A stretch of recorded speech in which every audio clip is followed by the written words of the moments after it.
Hello everyone, welcome to episode 7 of galaxy lord. तो पिछले episode में हमने जियांग हान की टीम पर खाते टाइम पे जो हमला हुआ था उसकी फाइट देखी थी। जियांग हान ने जो असासिन उस पर हमला किया था उसको काफी इजीली हरा दिया था, जिसके बाद ये लोग अभी सावधान हो गए थे कि कोई इनको टारगेट कर रहा है। और फिर हमें यी को दिखाया जाता है जो कि उसी असासिन की बॉडी को लेकर के जो सेक्ट की शायद लॉर्ड है उसके पास ले आई थी और कह रही थी कि कोई नहीं बल्कि ये असासिन यूनमैंग पवेलियन की 7 स्टार फॉर्मेशन को ब्रेक करके यहाँ तक हमारे ऊपर तक हमला करने के लिए आ गई। ये कोई आम बात नहीं है। ऐसा लगता है कि इन मॉन्स्टर्स के साथ कोई ना कोई इंसान जरूर मिला हुआ है और वे हमारी स्क्वाड को टारगेट कर रहे हैं। तो लीडर यूनमैंग कहने लगती है कि तुम्हें ऐसा लगता है कि शायद सेक्ट का जो पवेलियन का कोई बंदा मिला हुआ है, तो तुम इतने बड़े बड़े आरोप लगा रही, तो क्या तुम्हें किसी के ऊपर शक है कि इतने हाई लेवल के मॉन्स्टर्स को तुम्हारे स्क्वाड को मारने के लिए कोई क्यों भेजेगा? तो जिस पे ये जवाब देते हुए कहती है वो हान लिन फेंग ही होगा कि उसने पहले भी मुझे बार बार रोकने की कोशिश करी है एक स्क्वाड बनाने से, और वो भी खुद की एक स्क्वाड बनाना चाह रहा है जो कंपटीशन को जीत सके, बट वो खुद तो इसमें फेल हो रहा है और अब वो मेरी स्क्वाड को टारगेट कर रहा है ताकि वो बिना फाइट करे ही जीत पाए। तो जो यूनमैंग पूछती है क्या तुम श्योर हो कि लिन फेंग ही तुम्हें टारगेट कर रहा है, बट जी के पास कोई एविडेंस नहीं था इस समय, बट वो कहती है कि मैं बिल्कुल श्योर हूँ कि उसी के पास सबसे बड़ा रीजन है हमें टारगेट करने का। तो जो यूनमैंग थी वो कहने लगती है फिर तो मैं कुछ भी नहीं कर सकती बिना किसी सबूत के, और जैसा कि तुम जानती हो कि कंपटीशन नेक्स्ट पवेलियन लीडर की पवेलियन मास्टर की लीडरशिप से रिलेटेड है, तो मतलब कोई कुछ भी कर सकता है, इसलिए तुम्हें सावधान रहना होगा। चाहे कोई कितना भी फ्रेंडली क्यों ना हो, कितना ही कमजोर क्यों ना दिखता हो, वे इक्वली खतरनाक हैं। जिसके बाद वो यहाँ से चली जाती है और यही सोच रही थी तुम्हें एविडेंस चाहिए, ठीक है एविडेंस। और फिर वो गुस्से में बाहर आ जाती है उसकी टीम में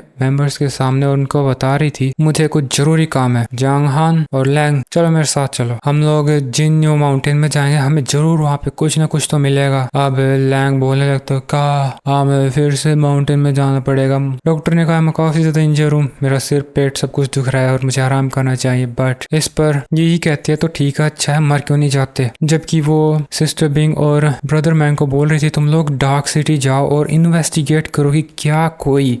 रिसेंटली अपने पवेलियन से वहां पर गया है, कोई भी ऐसा वैसा हो तो पता करो कौन है, किस किस से रिलेटेड है। और फिर वे लोग चल देते हैं और हमें फिर इस बंदे को दिखाया जाता है जो कि बिल्डिंग के ऊपर से खड़ा इनको देख रहा था बट कुछ करता नहीं है। जिसके बाद हमें उसी ऑल्टर को दिखाया जाता है और यहाँ पर आ गए थे ये और जियांग हान, और ये कह रहे थे इस बात का तो कोई सेंस नहीं बनता, ये जगह तो सील होनी चाहिए थी। ऐसा लगता है किसी ने जानबूझ के मॉन्स्टर्स को आजाद किया है, और इतना ही नहीं यहाँ पे कोई सबूत भी नहीं है। मैं नहीं मानती उस हान लिन फेंग यहाँ पे खुद आया होगा, जरूर कुछ न कुछ होगा, कुछ तो गड़बड़ है, ढूंढो। और तभी जो अपना लिटिल पिग था वो इस स्टैचू पर से कोई तलिस्मान लेकर आता है जो अभी पूरी तरीके से जली नहीं थी, बट इतना काफी था क्योंकि ये एक रेयर तलिस्मान थी और ज्यादा लोग इसे नहीं बनाते थे, तो इसको अगर बैक ट्रेस करेंगे तो जरूर ही मास्टरमाइंड तक ये पहुंच जाते, ऐसा इनको सोच में आ रहा है। लेकिन तभी जो जियांग लैंग था वो उस तलिस्मान को ले लेता है। वैसे तो वो काफी बक करते रहता है, बिल्कुल नॉनसेंस बातें, बट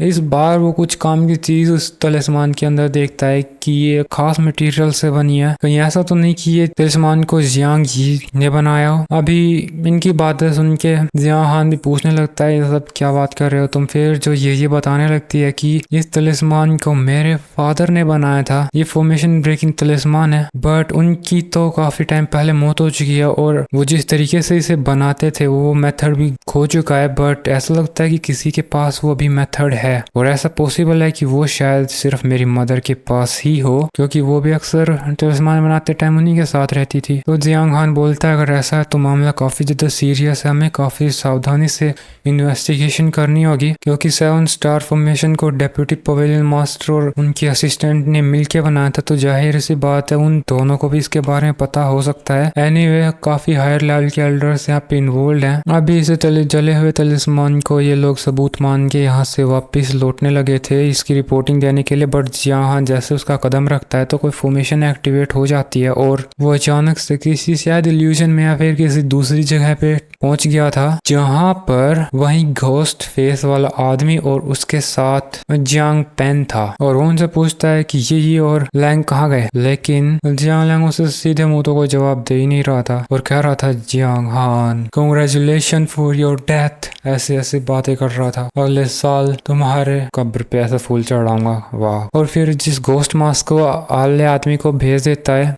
जियांग हान पे अटैक करने के लिए, लेकिन जियांग हान भी उसके साथ भी फाइट कर रहा था और काफी ज्यादा भी वो स्ट्रॉन्ग हो गया था, लेकिन घोस्ट मास्क कोई कमजोर आदमी नहीं था। इनकी ऐसे ही थोड़ी सी कॉम्बैट फाइट होती है, फिर एक धमाका होता है इनके अटैक में जिससे ऐसा लगता है जियांग पेंग को कि जियांग हान मारा गया फाइनली, बट उसकी आंखें जब ढंके से खोल के देखता है तो उसे लगता है कहाँ गया, नहीं मरा नहीं, वो गायब हो गया। और फिर उससे वही मोमेंट याद आता है जब जियांग हान उसके पीछे से आया था, उसको बोल रहा था बेटा जब फैमिली पे मुसीबत आई जब तू यहाँ से भाग गया और तो अपने बड़े भैया से कैसे बात करते ये भी तुझे नहीं पता, रुक तुझे तमीज सिखाता हूँ। बट इन्हें आइडिया था कि जियांग हान अगर भागा भी होगा तो यहाँ से ज़्यादा दूर नहीं गया होगा और एक ही इनको शक था कि वो नीचे खाई में चिल्ला गया है और उस घोस्ट मास्क को बोलता है जाओ नीचे जाके ढूंढो, बट वो तो उसके ऑर्डर मान ही नहीं रहा था, बट उसके एटीट्यूड से वो डर जाता है, जिसके बाद ये दोनों नहीं बल्कि जो जियांग पेंग था ऊपर ही रुक जाता है क्योंकि उसे नीचे कूदने से डर लग रहा था। जबकि नीचे तो हम जियांग हान को देखते हैं वो खाई में नीचे आते आते एक कब्र जिसको जंजीरों से लटकाया हुआ था एक झील के ऊपर वहां पे था और वो कह रहा था ये कॉफिन कहाँ से आया, किसका होगा, बट तुरंत ही पीछे से घोस्ट मास्क उसके ऊपर अटैक कर देता है और फिर से धुआं हो जाता है। लेकिन जियांग हान अभी क्लाउड्रॉन की पावर यूज करके तुरंत उस घोस्ट मास्क के पीछे आ गया था कहते हुए कि तूने मुझे बहुत ज्यादा गुस्सा दिला दिया है, और जियांग हान इस बार एग्रेसिवली अटैक्स उस पे करने लगता है और घोस्ट मास्क उस कॉफिन के ऊपर जाके चढ़ जाता है और हान भी उसी के साइड अटैक कर देता है। ये दोनों ही कॉफिन के ऊपर चढ़े अटैक कर रहे थे। मास्क मैन को इतना समझ में आ गया था कि जियांग हान काफी ज्यादा स्ट्रोंग है और इसे जल्दी मारना पड़ेगा उसे, बट उनकी अटैक्स की वजह से पूरी केव हिलने लगी थी और काफी सारी जो रूट्स या फिर वाइन्स कह सकते हैं वे यहाँ से जमीन फाड़ के इनको पकड़ने के लिए आ जाती है और जियांग हान के हाथों पैरों को बांध लेती हैं और मास्क मैन को भी पूरी सांप की तरह जकड़ लेती हैं। प्रॉब्लम वाली बात ये थी कि ये वाइन्स स्पिरिचुअल एनर्जी एब्जॉर्ब कर सकती थी, तो जियांग हान की इससे और पावर कम हो जाती है और वो बेहोशी में नीचे जाने लगता है, बट उसे उसकी सिस्टर की वही मोटिवेशन वाली बात याद आने लगती है, ब्रदर हम चाहे जहाँ भी जाएं हमेशा साथ रहेंगे, खुश रहेंगे, जब तक ब्रदर मेरे साथ है मुझे किसी का डर नहीं है। और तभी कोई सीक्रेट मार्क एक्टिवेट हो जाता है, हम क्लाउड्रॉन के अंदर उन्हीं 20 मार्क्स को देखते हैं जो चमकने लगे थे और इसी के साथ ही एपिसोड इधर ही खत्म हो जाता है। दोस्तों bye bye, have a nice day.